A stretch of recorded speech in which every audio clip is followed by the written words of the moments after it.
Hi, Ribhu. Hi, Sheba. How are you? Very good. Welcome to SoulBrews with Sheba and Coffee and Soul. So delighted to have you with me, Ribhu. The pleasure is all mine, Sheba. Wonderful to be here. And wonderful to see you. And there you are sitting in Auroville. I see the green. Lucky, Yes. lucky you. There's so much of Yes. that right now. So thank you so much for making the time for this, Ribhu. Really appreciate it. It's my pleasure, Sheba. Wonderful to see you. Good to see you too. Do you have your coffee ready? Yes, I do. Specially Okay. brewed Okay, at home because we wonderful. don't have a coffee machine here. Yeah. So what I will do is also pour myself my coffee. Okay. Most of my soul brews have the sound which I love. So yeah. Cheers, Ribhu. Great to have you here. Cheers, Sheba. Cheers. God bless. Ah, yes. All right. Mm. Good coffee. Is this Mark's coffee you're drinking? This is Mark's coffee. Of Yes. course. Yes. And that's another story. Ribhu, can I ask you to just hold the cup of coffee in your hands Sure. if it's not too hot? And if you can just sit It's cold. back. It's cold. All right. And you can just breathe it in, Mm. just the aroma. If you sit back.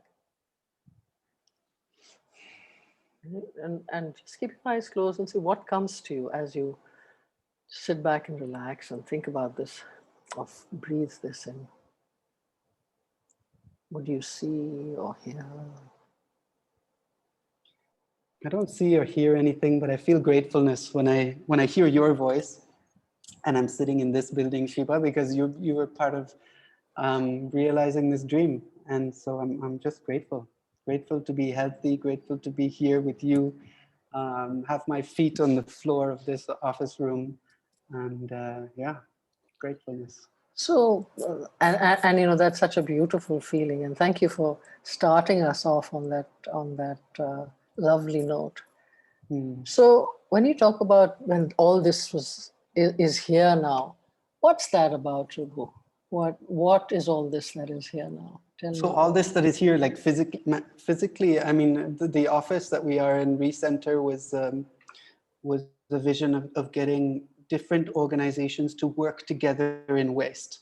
So I'm the co-founder of WasteLess, but we focus on education only, but just to focus on that one little component, that one little niche in waste management, to teach children about the importance of waste management isn't be enough alone. We need these other pieces of the pie to fit together. We need artists working on waste. We need efficient waste management companies. We need lots of innovative entrepreneurs kind of coming up with solutions.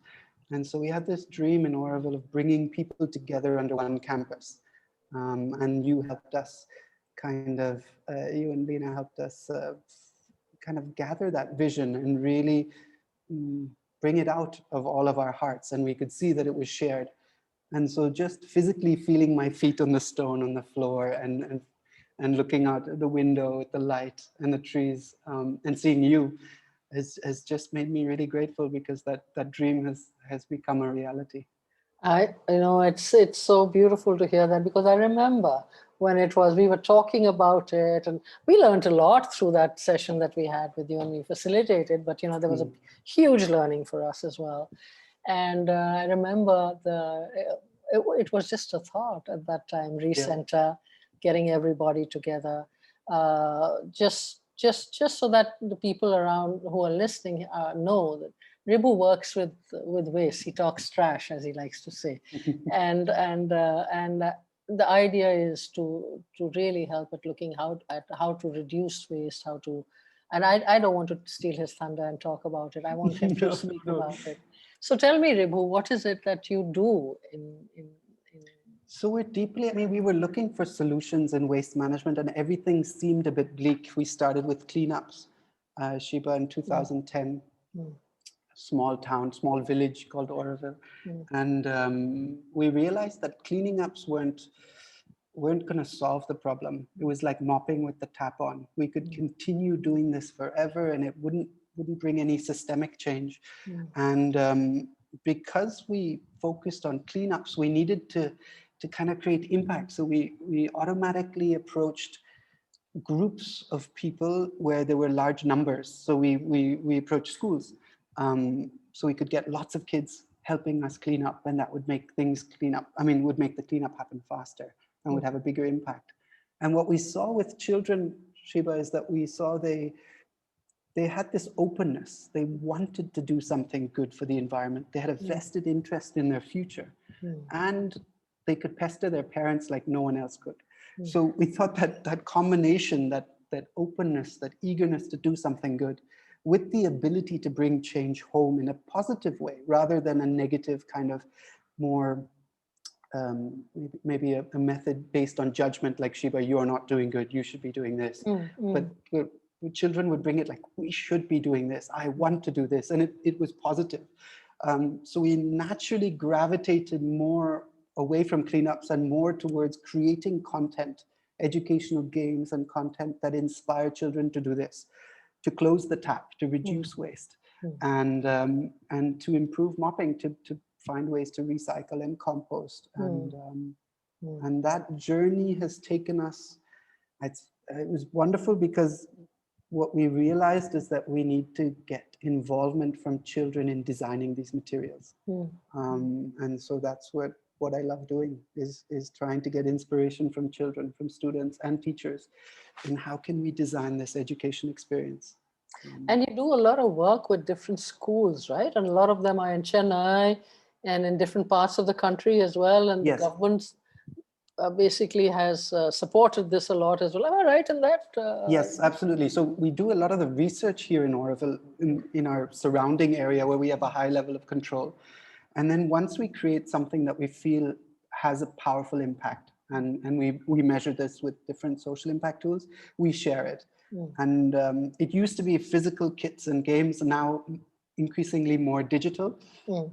And we changed our model. Actually, you guys were also helpful in inspiring us to do that, is to start giving things for free instead of selling them. Because when we were selling our physical printed kits and games, basically only the private schools, the higher end schools were interested in it. And when we started a free model where we exchange content for free in exchange for social impact data. So if you're a teacher, we give you the materials, but you have to tell us how students responded, what was their pre-knowledge, their post-knowledge after the program. It was more of a partnership. Right. So now we have partnerships with, through our various programs, over 500 schools across India, some international. Wow. And what's been what a journey! What a journey! Yeah.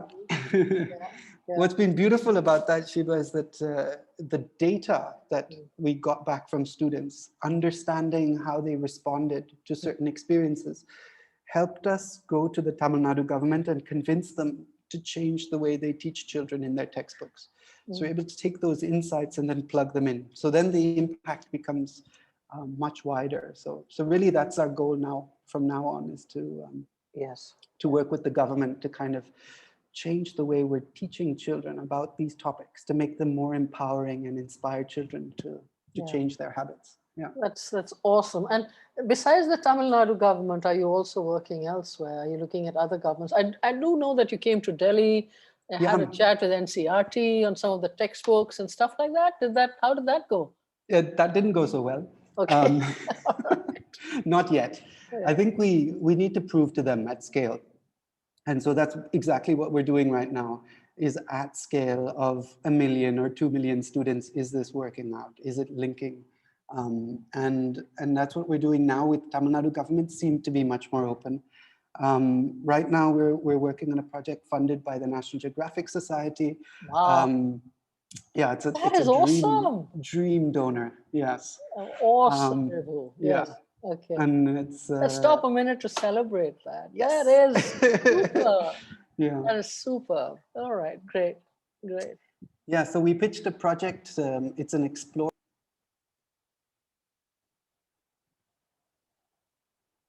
So as I was saying, we pitched a project with the to National Geographic Society, and it's an Explorer grant.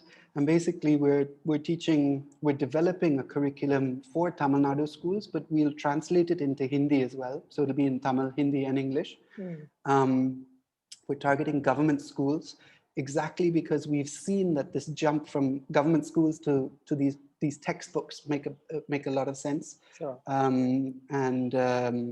hopefully later this year, if schools reopen, we'll be able to run it. But what was beautiful is that we managed to do the pilot just before kind of schools, COVID, the pandemic, closed schools in Pondicherry.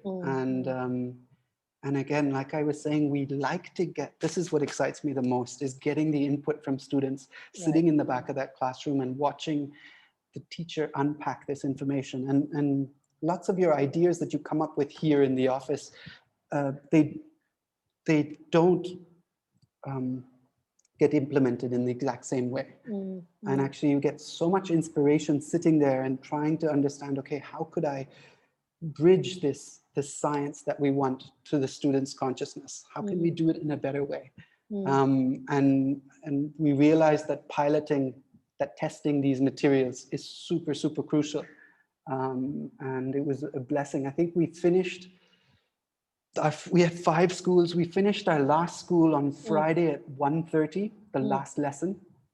And we got the letter from the Directorate of School Education at 3 saying that schools had to be shut that Friday. Oh my God. So we were just in the nick of time. And wow, yeah, it was just a blessing to be able to do it. And yeah. Well, it's definitely an idea that whose time has come for it to have happened the way it has.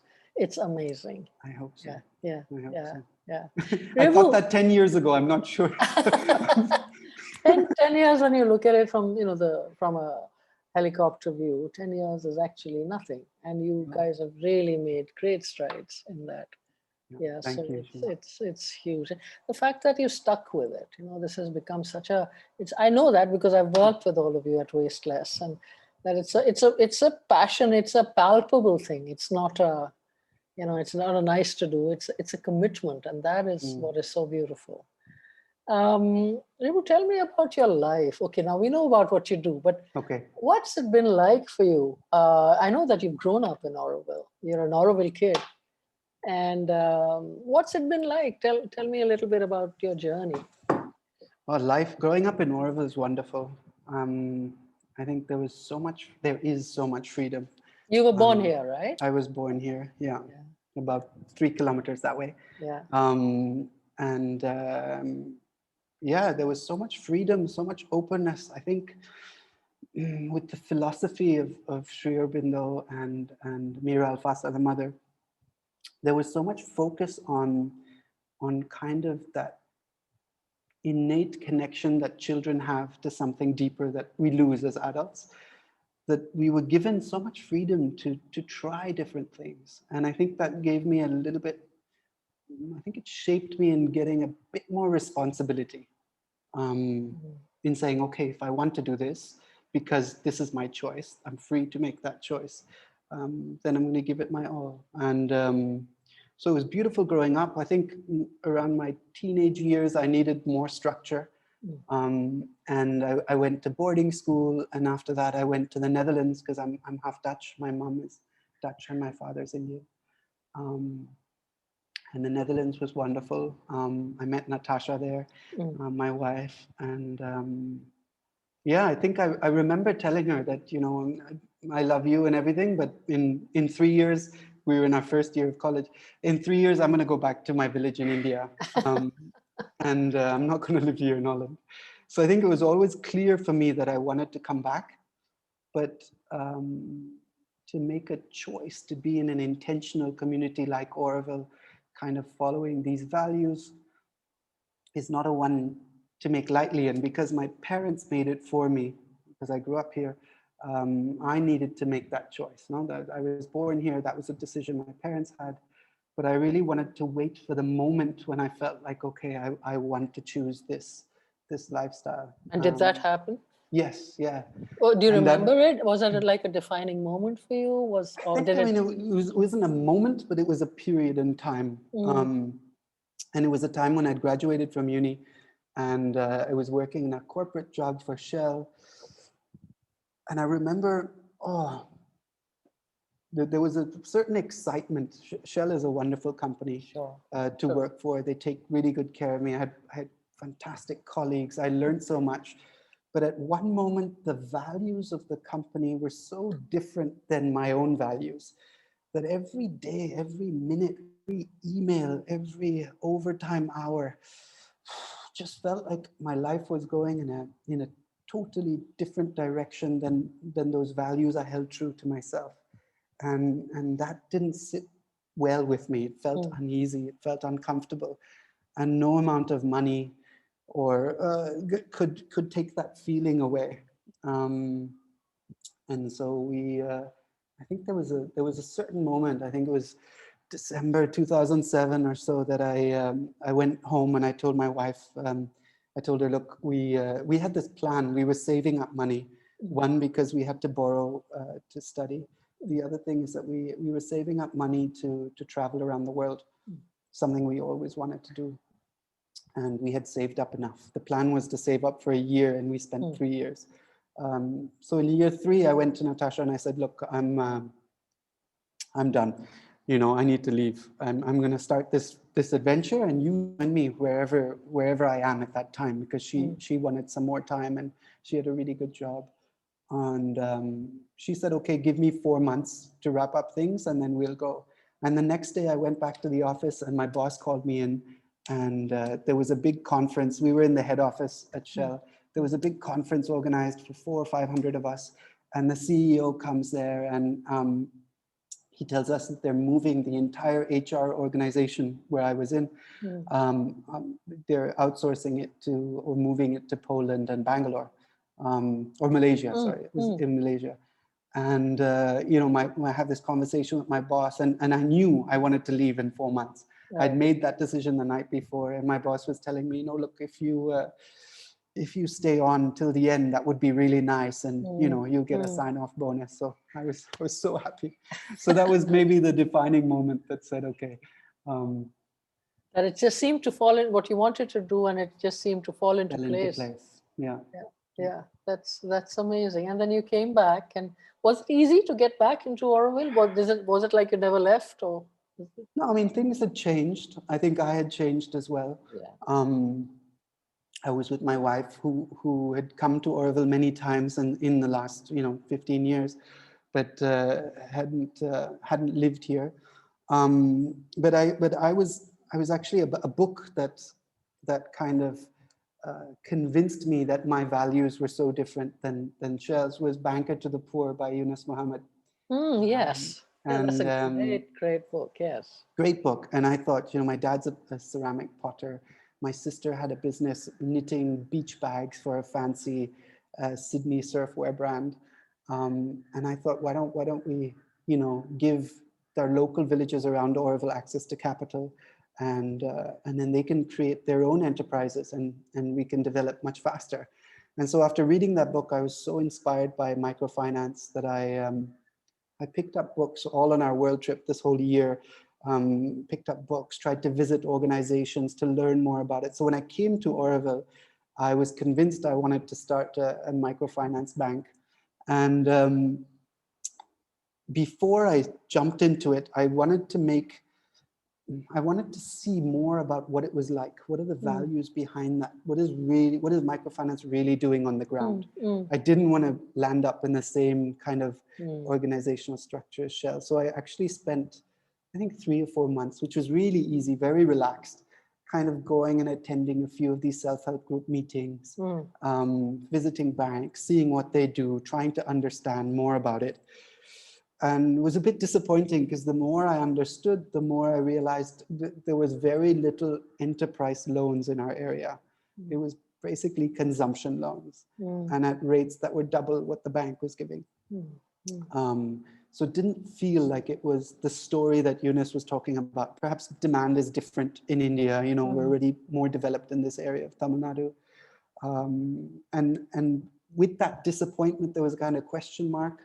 And along came my sister Chandra, who's the co-founder of WasteLess. And she said, Ribhu, you're getting lazy. I had lots of savings. I would write 2 emails a day and feel like I was productive. I'd been traveling for a year. She said, you're getting lazy. Come and help us, because they were struggling with a post-tsunami relief and rehabilitation project to learn about waste management models that could be copied in these communities. And they wanted help, and once I joined them, that changed my life, and my heart fell into garbage. Yeah. That's it. That's an amazing story. Um, so tell me some of the, you've given me the facts and how it was and what things changed for you. What have been some of the key influences in your life? And as you reflect on it, what have been some of the highs and the lows? I know, for example, you were amongst the first batches to go through in your schooling through awareness through the body. Yes, Started it absolutely. by By Joanna Aloka, Naloka. Joan Yeah. and Aloka, Mm. and stuff, like that. And where did you? How did those kinds of things influence you? So just talking about some of the things that stood by you that as you journeyed in your life, your learning. So yeah, awareness of the body was something really a big influence in my life constantly, and it still is.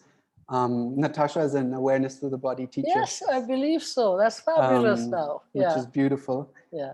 Yeah, I think the quieting down and listening to yourself, listening to that little voice that's telling you the direction that'll make you happier, that's calm and centered and not based on greed or lust or something else, that connecting to yourself was a super skill to learn early on. Yeah. The ability to just center, basically.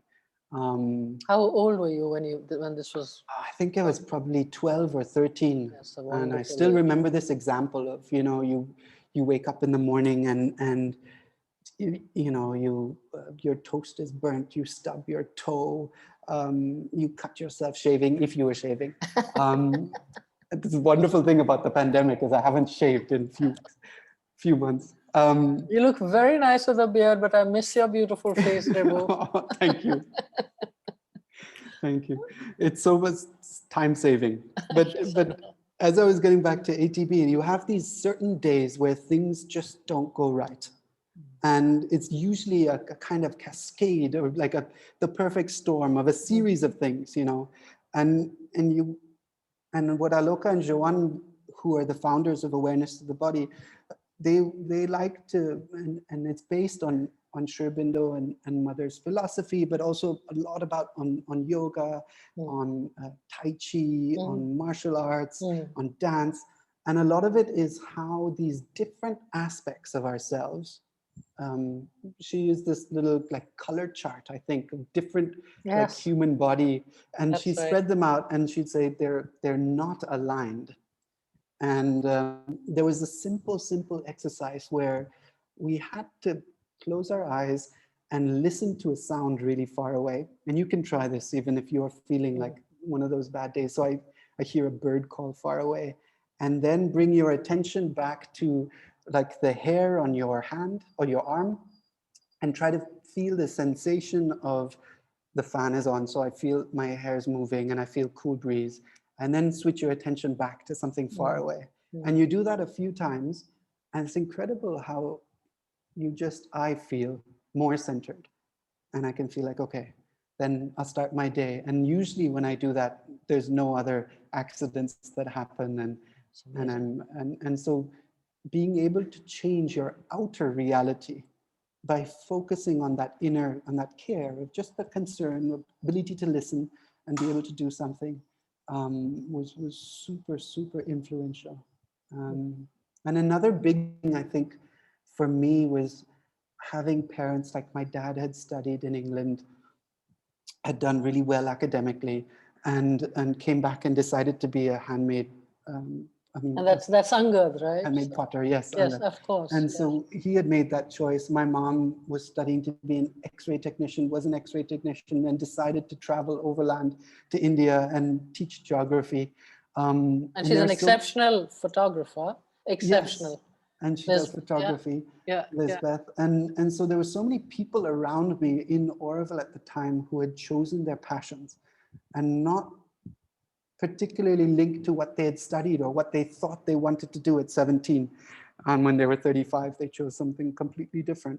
And so there was a shift from, okay, do I I still remember this in studying, and I was a little bit of a rowdy, but I would not be interested in certain subjects and then not focus on them too much. I'd get by. I wouldn't waste my time about facts of history because they didn't interest me. But if there was something I was really interested in, I would dive deep into it and really try to understand as much as I wanted. And I was curious, and that strive for learning, driven by interest, not by what the teacher said or what was in the exam. I didn't care, passed, fine. But really driven by that passion, that definitely shaped me hugely, and it still influences my life today. That's so interesting to hear. Ribhu, is there an adage you live by, or like a metaphor for life that you have, that you fall back on when things are rough? Or Yes. could be a couple. Yeah. Yes. It's a long story though. That's all right. I have all the time. Okay. There was on this world trip we went through Australia, and we had met a good friend of my mom's, Jan, who was living in Sydney, and put us up in a beautiful apartment. And she told us about this amazing old lady who was protecting an island reserve off the coast in Queensland. And she said she saw this old lady and said, we must go visit Hinchinbrook Island. It was this island. And we must go see Margaret. And I remember thinking, do I really want to see an old lady? I'm 27, traveling through Australia. But if Jan says so, I'll go and meet her. And Jan said we had to book the island. We could walk through the island, hike through this majestic island, but we had to book at least a month in advance. And that was impossible for Natasha and I to do because we were planning every day as we went along. So we didn't book, and we landed up in, I think the town was Cardwell. And we called Margaret up, and she came, and she was a small little lady, pretty frail, in a big SUV. She picked us up, and we were driving a camper van. So we drove behind her into this swamp where she had this magical house. And she started telling us her story and how her husband and her had loved nature, and he had passed on. But they'd loved this island that was totally, isolated from mainland Australia. So it had all these unique species, and it wasn't overburdened by tourism, which most of the East Coast is, and how she was fighting for it. And at one point, the whole village or whole small town wanted to promote a development on the island for rich people to build houses and yachts. And Margaret and her friend Ken and a bunch of environmentalists wanted to stop this because it was illegal. There was pristine mangroves and rainforests that were being cut away. But every time, and Jan had helped her buy a boat with a few artists. They'd raised money to buy a boat so they could kind of monitor the situation around the island. And so every time they got into this boat and would go to Hinchinbrook Island, they would be stopped by fishermen or the local police or someone, because the whole town wanted that development. It meant a lot of jobs. Sure. And she had this feeling that they were using JCBs to dig away the mangroves and all that wonderful kind of coastline protection to have a nice white sand beach that rich people would like. And she couldn't get there to get the evidence. So it was only hearsay, and she couldn't, do anything about it. And so at one point, and Sheba, this is a part in Queensland where there's signs all along the coast that you shouldn't go and wash your hands at the same part of the sea or clean fish at the same part of the sea because there's saltwater crocodiles. These are massive crocodiles. Sure. You shouldn't swim in areas which don't have that protection. It's not a sea that you swim in. And so what Margaret decided one day with Ken is that they were going to swim. And I think it's like 5 or 10 kilometers. It's a far swim. They were going to swim with a camera, take photographic evidence and swim back because, a little head bobbing up in that ocean, nobody could see and they could kind of sneak in. Yeah. And Ken said, look, this is suicide. I'm not going to do this. We're going to get eaten by crocodiles or sharks. And Margaret told him, you know what you have to do? You have to think butterflies. You have to force your mind to think not of crocodiles, but of something positive. And Isn't that amazing? I get goosebumps every time I share it. This is my goosebump moment. Because Awesome. think butterflies, and they swam across, they took pictures, they used that evidence to change not only the future of Hinchinbrook Island, but every national park now, I think, has to have a 10-year plan, so that none of these kind of political games can happen where, you know, suddenly a national park is converted into bungalows or tourism spot. And they revolutionized the way that island and this and basically other national parks are protected. And I think that's my adage, because all along life, whenever something seems impossible, like Tamil Nadu government, we wrote these textbooks that I'm looking at right now. Like, So pick one up. they're under my screen. My screen is going to get lower. Okay, but, fine. This one. So Yeah. class 7 Yeah. science, social science textbook. We wrote this 24 times, this chapter, 24 different drafts of the same content in a different way. And I think at draft 20, I was telling myself, okay, you know, Ribhu, this is, we had 3 textbooks done. This is when we, you know, this is too much. We've wasted enough time. Yes. We have to quit. We don't have money. We can't pay the illustrator again. You know, we can't go on. Yeah. And at this time, I remember sitting in the taxi to Chennai and forcing my mind to think butterflies and saying, no, I'm gonna meet the Secretary of Education. I'm gonna demand that the next 2 drafts, we're gonna get it in. And it happened. And so again, this ability of, through our consciousness, through our minds, through our intention, to be able to change external circumstances. And I use it all the time. And That is so inspiring, Ribhu. You know, you've think butterflies. I mean, what could be more beautiful than? Yeah, and I tell my daughter Moksha, who's been recently scared of bad dreams and monsters, about the opposite is thinking mosquitoes. And it's oftentimes, you know, in this risk-averse kind of climate where we live in, this is what we're thinking about. You know, what are the weaknesses? What are the threats that are gonna, you know, gonna stop us? Not looking at the opportunity and saying, wow, this is an amazing opportunity. We can inspire 1 million children if we just think butterflies. It's gonna happen. And when you have that attitude, and this is what I loved about, you know, that amazing advice that Margaret told us, and this amazing story of how we, that nothing is impossible if you set your mind to it. And if you can keep in your mind, in your heart, that impossibility is a reality, then it's just gonna unfold in front of you, and no crocodile is gonna eat you, at least. So yeah.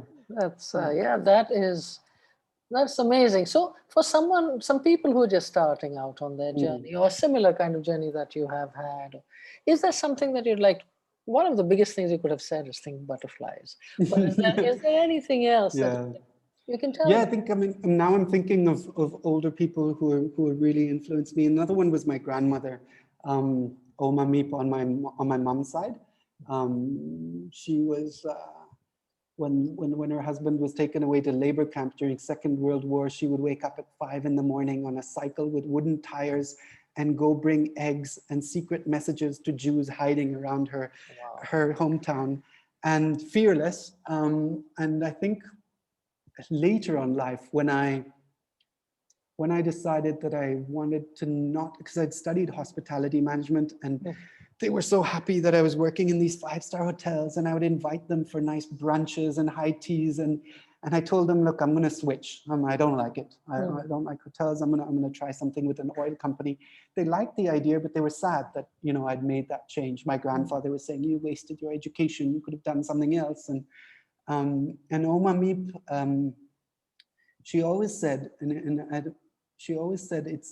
it's better to regret the things you do than the things you don't do, because you look back on life and you can't unchange those. So if you're faced with that decision, you know, that path, that fork in the road, do I go this direction? Do I stay with Shell, or do I quit and, you know, follow my dreams and go live in Auroville and try microfinance? It would be a less painful regret to have chosen something and I fell on my face. Microfinance didn't end up to be what I wanted it to be. But it would be less painful than staying at Shell and wondering what if. Absolutely. And so I think there, if you're starting off, remember that it's going to be less painful to regret those decisions where you just charge ahead and say, yes, I want to do this. I'm just going to follow it. And then to look back 50 years later when you're retired and say, what if I did that? Yeah. So just take the plunge. Take the plunge, jump off the fence. I think that's a big thing. And combined with thinking butterflies, I mean, if I look at my life at WasteLess, and it's 10 years now almost, all the projects have just, there's always been this mist, and maybe that's a terrible business model and I'm not a good example. So I'm not like the other corporates on SoulBrews, but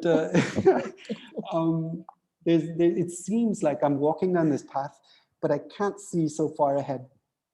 At Shell, I would be walking down the path and I could see 5 kilometers ahead. I knew, okay, job group, next is job group 6, and that comes with this bonus, and we can buy the house, and I can get this lease car. And at WasteLess, I can't see more than a year. And I think there,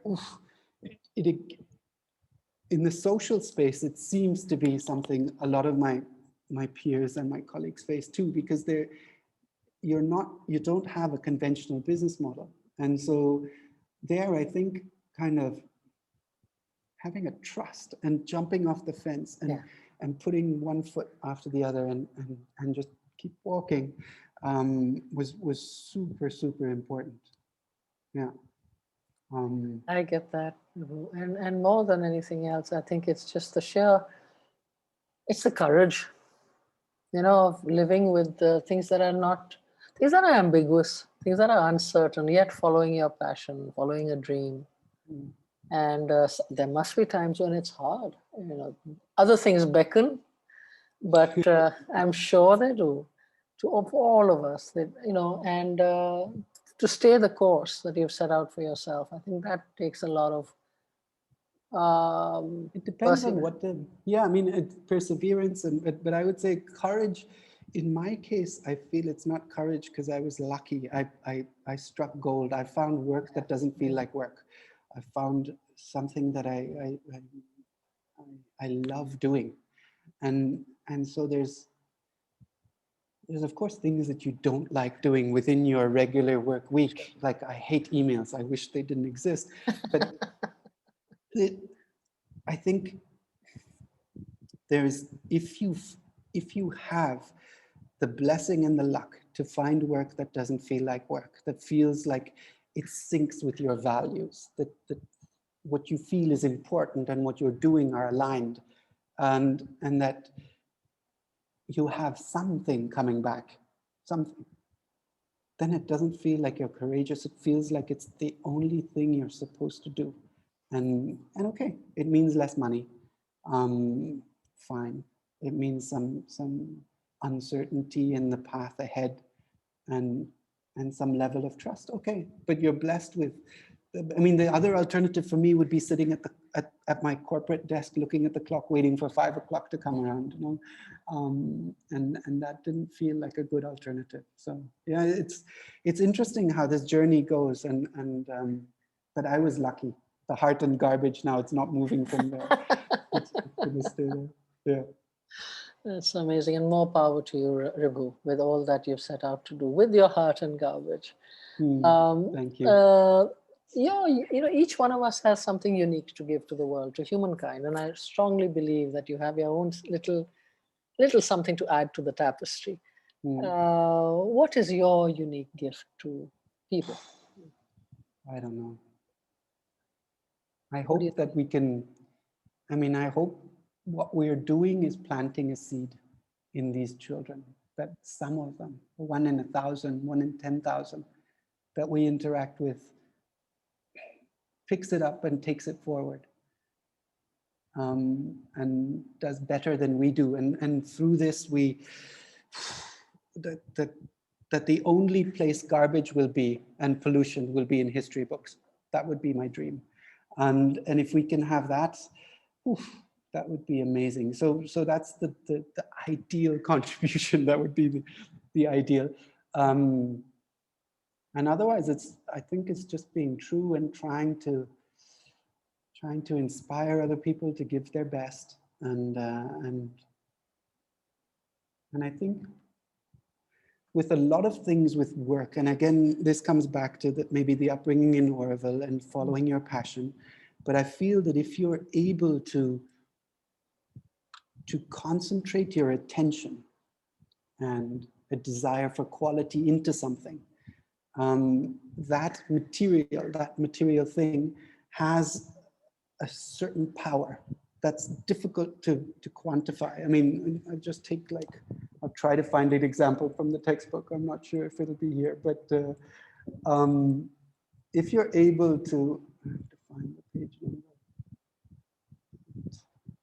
Okay, so this is a resin code chart that's talking about the different plastics. Like this is PET, what are common PET items.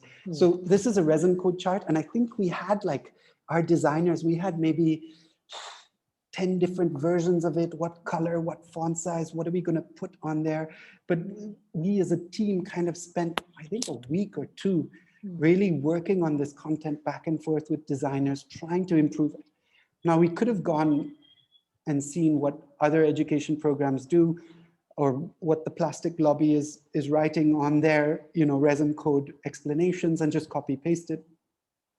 And it would have perhaps the similar impact in terms of knowledge.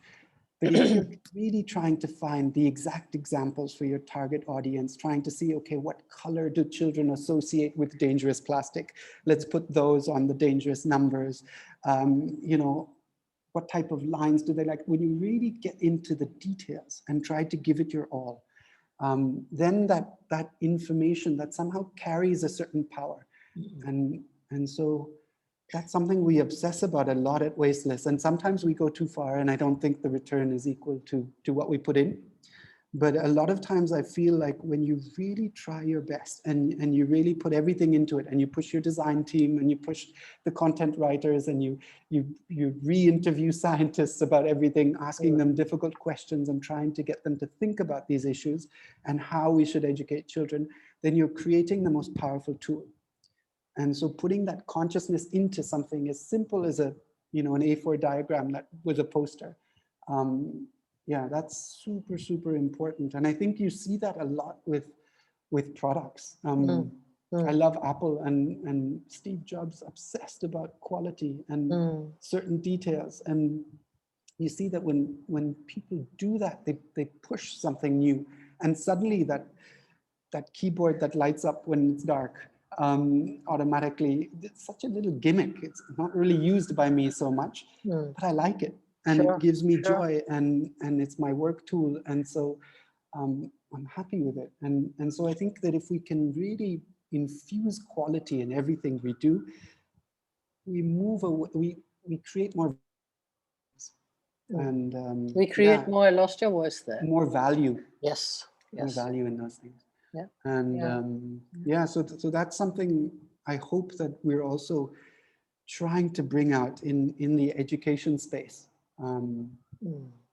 Is not only get children to design it, but really try to design the best possible content for them. So beauty is inherent in quality, isn't it? Absolutely, absolutely. And thought, I think we do so many things unconsciously because they've just been done. In our latest program, it's interesting, Manas, who you connected us with, is helping us. And I remember we have this, so we studied the science at the perfect time during last year's lockdown for the Nat Geo project. And there's so many scientists, Sheba, that I love and admire, like hero worship around the world. Anthony Andrade in the US, or Jennifer Lavers in Tasmania. These are, some of the brightest minds in the space of plastic pollution, environmental sustainability related to plastic. Super, super sharp, amazing people who never wrote us back, actually, during normal times. Like WasteLess at Auroville wasn't an email address they had time for. And so during lockdown, actually, everyone had time, and we got to interview them. And so what we had was a tremendous amount of science, and we tried to kind of distill it into the key aspects. And I can't talk too much about it now because otherwise Nat Geo won't be happy. But what I was trying to get at is, a lot of times, from our perspective, we're trying to bridge this gap between science and peer-reviewed science and students, and teaching them the best available science today, and in a way that inspires them to do something about what the scientists are learning. And oftentimes we see that, and in the pilot test, we saw that there's just not enough class time to teach all this science and to give it to the students. And we're so passionate about it. So I automatically said, okay, we're going to start take-home activities. And some of my team members were like, well, that's just another word for homework.